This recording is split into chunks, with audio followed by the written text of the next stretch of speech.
좀 늦게 시작했습니다. 오늘 지인께서 이렇게 지인과 얘기를 나누다가 화요일날 수요일날 계속 손님이 예전에 비해서 많이 없기에 무슨 일이냐 해서 요즘에 원래 서양에서 그 크리스마스부터 새해까지 쉬는 게 많다. 그래서 한국도 이렇게 세계화 추세에 맞춰서 그런 분위기로 가고 있는 것 같다. 송년 모임을 크리스마스 이전에 하고 26일부터는 가져가는 것 같다. 이렇게 말씀을 드렸는데, 그리고 이제 그저께 어저께 이렇게 알바 또 이렇게 우리 이웃분께서 이렇게 해주셨는데 손님이 전혀 없는 거예요. 그래서 오늘도 없을 줄 알았어요. 그랬는데 인드라가 이제 방송한다 이렇게 얘기한 다음 또 갑자기 단체 손님이 왕창 밀려와가지고 지금 또 설거지가 산더미처럼 밀려 있습니다. 오늘도 이렇게 밤늦게 갈 걸로 봅니다. 왜 이런지 모르겠어요. 자, 부숙자님 어서오세요. 그리고 이제 인드라가 이 얘기는 해야겠네요. 올해 투자가 드디어 마이너스로 돌아섰습니다. 마이너스 30만원. 인드라가 또 신께서 또 인드라를 시험하셔가지고 이제 인드라가 투자 중독을 인정하겠어요. 갑자기 인드라가 아무 생각 없이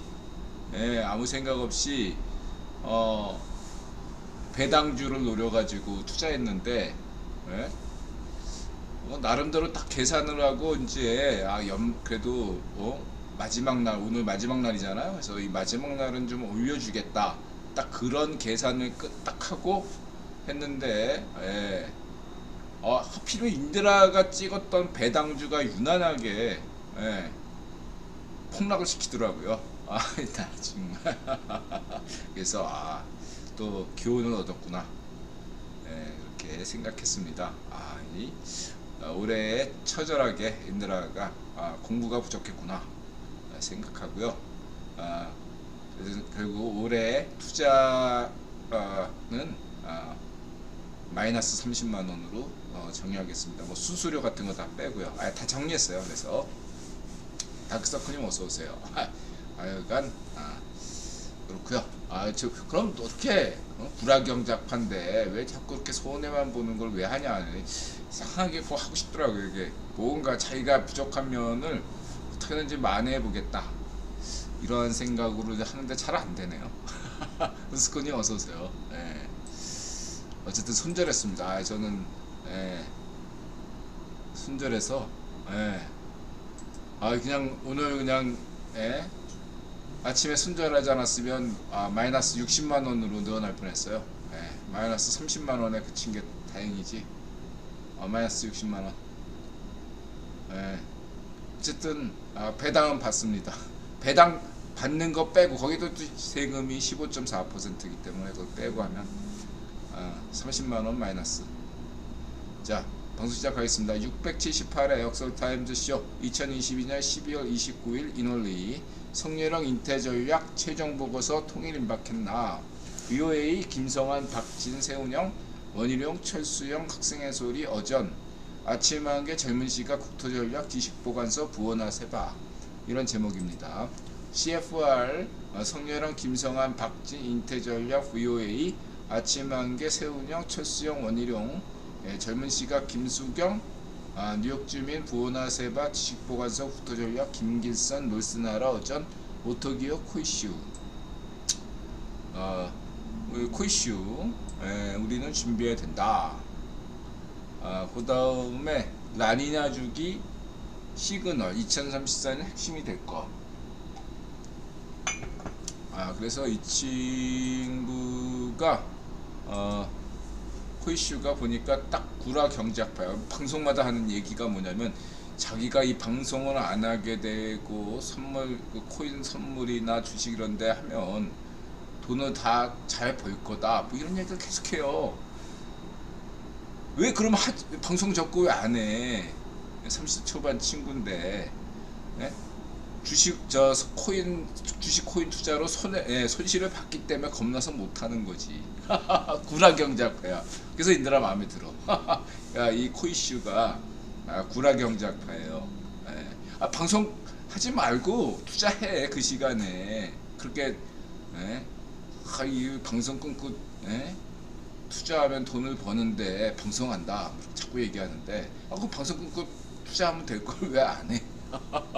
소리 겁나서 못 하는 거지 얘가. 분명히 돈 잃었을 거야. 바다사원님 어서 오세요. 제가 볼 땐 그래요. 근데 얘기는 다 좋은 얘기 많이 해요. 구라경제학파 입장에서는 그렇게 난이냐까지 신경 쓰는 거는 나름대로 이 친구가 뭐 하여튼 간에 이쪽 방면으로 지식이 많다 이렇게 말씀드리시고요. 볼만해요 여러분. 참고하시고요.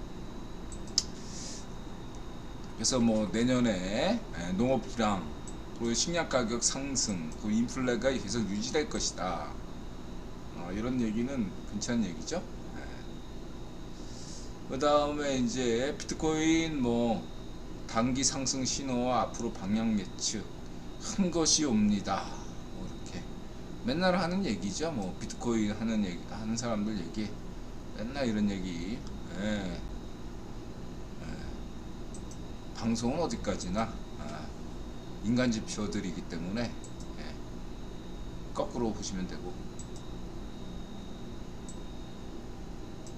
그 다음에 이제 이사벨 아빠 장인어른 현대 선택한 이유 벤츠로 왔는데 저는 다른 건 모르겠고 벤츠 선택하든 뭐 현대 선택하든 모르는데 미국의 수리비가 $10,000면은 얼마입니까? 1,000,000원 든다는 얘기잖아요.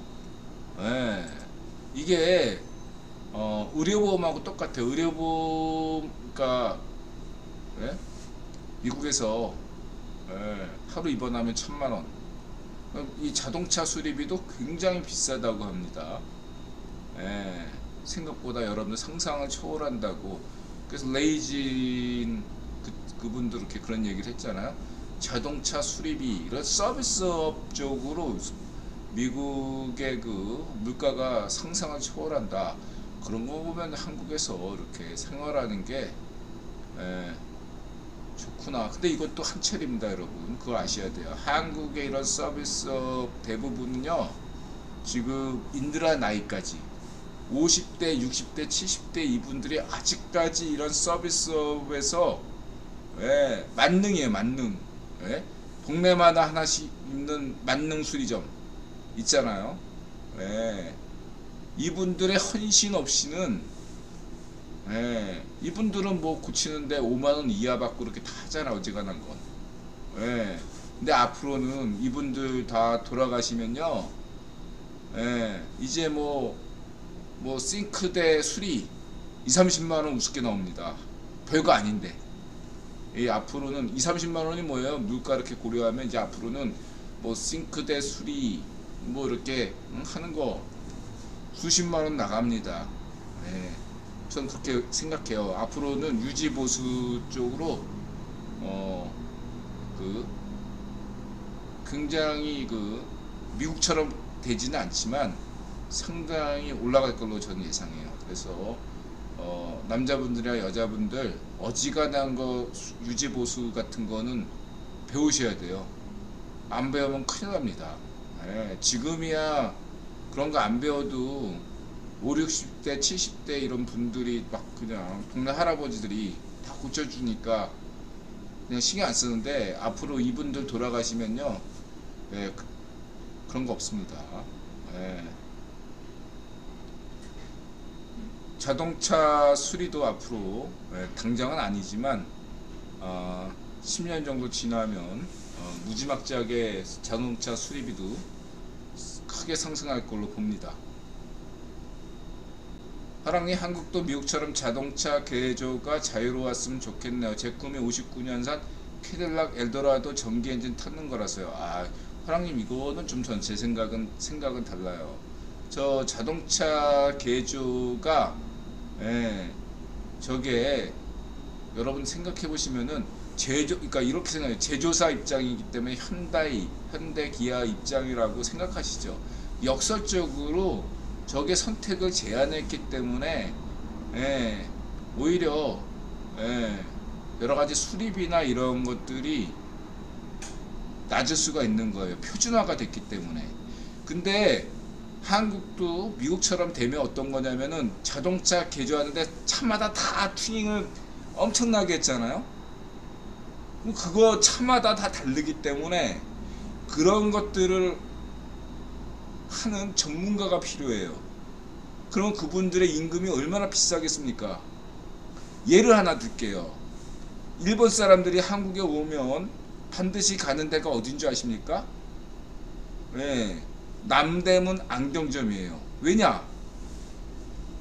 한국과 일본 안경 그 하는 게 굉장히 차이가 나기 때문이죠. 싸죠, 한국이. 일본은 비싸요. 왜 비싼 줄 아십니까, 일본이? 안경 수리 같은 거는 그것은 자격증이 필요하고 고난이도가 필요하다고 여겨가지고 예, 엄청나게 비싸요. 여러분 한 번씩 저는 안경 안 쓰지만 우리 아이들이 다 안경 쓰니까 그걸 아는데 안경 수리비가 엄청나게 나와요. 일본 같은 경우는. 그러니까 한국 온다고요. 화랑님 계속 얘기하잖아요. 유지 보수비를 고려하셔야 돼요. 한국은 지금 자동차의 튜닝을 막아놔서 이게 현대 기아차 입장으로 생각하지 마시고 수리의 입장에서 생각하시면 돼요. 물론 화랑님께서 자동차 개조 수리 개조뿐만 아니라 스스로 다 고친다면 문제가 없죠. 그러나 처음에 개조할 때는 얼마 안 들을 수 있지만 나중에 수리할 때 엄청나게 돈이 나온다 이거예요. 수리비가. 보험도 안 돼. 그런 경우는 예를 들어서 자동차 회사가 뭐 3년 무상 수리도 안 해줘. 튜닝 해버리면 5년 수리 뭐 이렇게 하면 어떻게 할 거예요? 그럼 수리비를 감당할 수 있어요? 이런 점을 여러분들이 고려하셔야 됩니다. 표준화가 되면 그쵸? 예, 거기에는 전문 지금도 수리하는 분들이 전문적이지만 그렇게 현대, 기아, 뭐로 수입차 이런 것만 몇 가지만 알면 돼요. 그러니까 그렇게 어렵게 공부할 필요가 없어요. 근데 차마다 다 튜닝해 버린다? 수리비가 엄청나게 나오는 거죠. 그것뿐만 아니라 그냥 그러한 것들을 다 하려면 튜닝 안 하는 차량도 거의 같은 가격으로 받는다 이거죠. 이런 점을 여러분들 고려하시고 판단해 주시기 바랍니다. 표준화는 가격을 저렴하게 만드죠. 대량 생산으로. 그러나 이렇게 하나하나 따로따로 하면은 엄청난 수리비가 든다는 걸 참고하시고요. 아바떼엔 엘란트라가 생명 구했다. 테슬라 이대로 무너지나 오토기어. 그래서 뭐 테슬라가 했던 시도들은 평가받을 걸로 저는 봅니다. 오토기어도 그런 기술적인 문제에서 얘기했고요. 그래서 오늘 좀 그 애플이 반등했고 테슬라 반등했는데 사실 이게 좀 정상적인 건데 저 오늘 반등할 줄 알았어요. 근데 미국장은 그래도 정상적이에요. 이러면 떨어질 때 떨어지더라도 국장은 여러가지 세상에서 제일 어려운 장이 국장이에요. 누군가는 주요 증시 20개국에서 19위 뭐 러시아 빼고 19위니까 사실상 꼴찌다. 많이 떨어졌죠. 전세계에서 제일 많이 떨어진 게 한국장이에요. 그걸 아셔야 돼요. 제일 많이 떨어졌기 때문에 한국장이 오를 때는 제일 많이 올라요. 그것을 입증했죠. 이명박 정부 때. 세계에서 가장 많이 GDP 상승률이 가장 많았던 나라가 어디입니까? 이명박 정부 때 한국이죠. 올라갈 때는 누구보다 주가 폭등하고 내리꽂을 때는 전 세계에서 가장 많이 주가 하락하는 게 이게 한국이 수출주도 국가로 인 거고 에너지 수입국이고 그 다음에 이 97년 이후에 금융시장을 개방한 이후에 가장 현금 인출이기 때문에 그렇습니다. 이런 점들의 복합적인 요소로 인해서 앞으로도 이건 변치 않을 겁니다. 그리고 이것들을 구기본이 너무너무 헤지펀드나 전세계 금융기관들이 너무너무 좋아해요. 한국이 이렇게 롤러코스터에 타는 시장, 선물 옵션 시장이 전세계 로얄 카지노 황금 시장이기 때문에 이것을 포기하지 않습니다. 그래서 이머징 마켓에서 절대란 표현 쓰면 안 되지만 선진국 시장으로 가지 못한다. 한국 때문이 아니라 한국이 선진국 요건은 다 갖췄지만 그런 금융의 이권 때문에 한국은 이머징 마켓에 계속 남을 것이다. 이렇게 보시면 되겠습니다.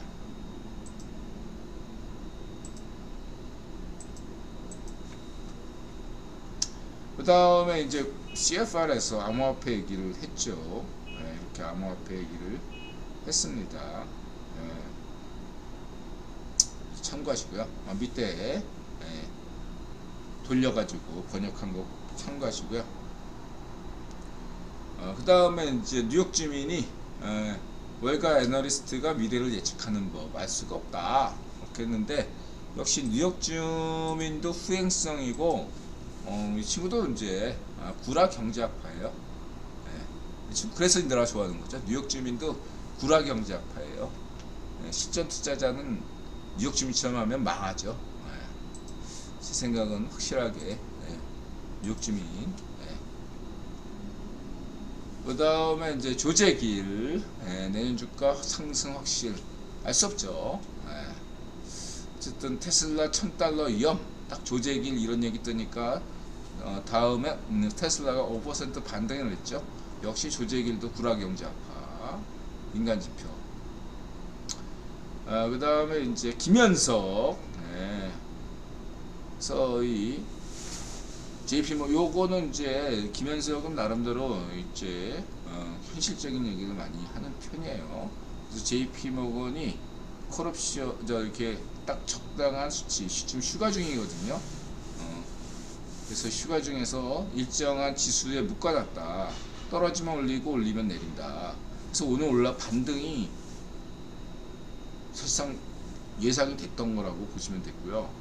어제 하락했으니까 이렇게 보시면 되고, 또 오늘 너무 많이 오르면 아마 내일은 또 하락할 수 있습니다. 참고하시고요. 내일이 마지막이죠, 미국. 오늘이 마지막인가? 알 수 없고. 그 다음에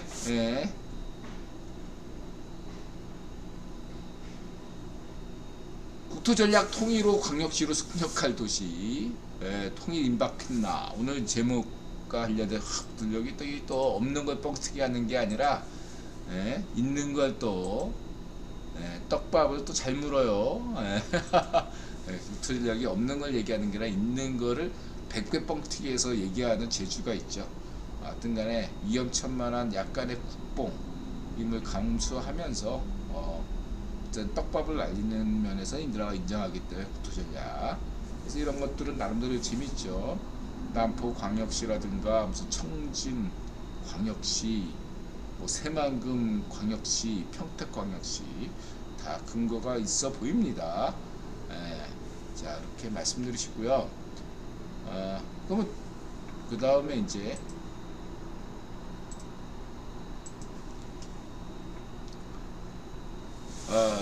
항공우주 산업 뜬다더니 그건 다 계기구나. 미증시 입금 팡이 지고 뉴팡이 뜬다. 뉴팡이 뭐냐? 그 중에 이제 항공우주, 헬스케어 뭐 이런 게 뜬다 이거죠 앞으로.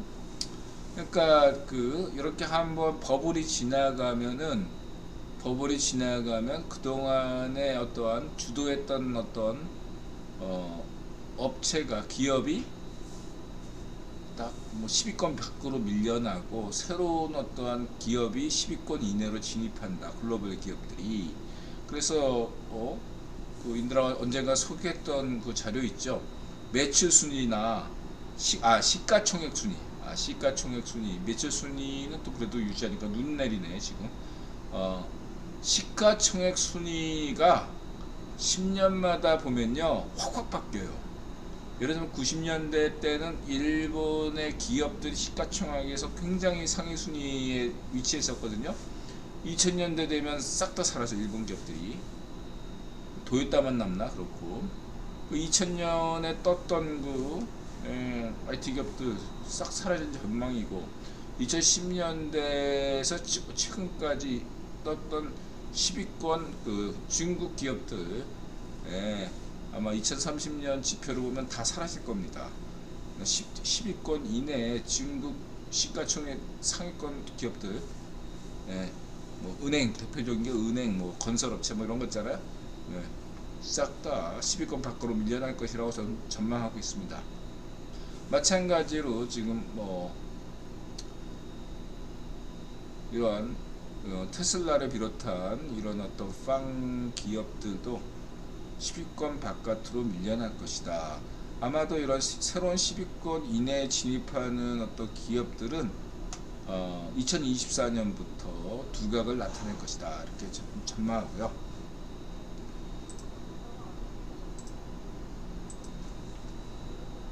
항공우주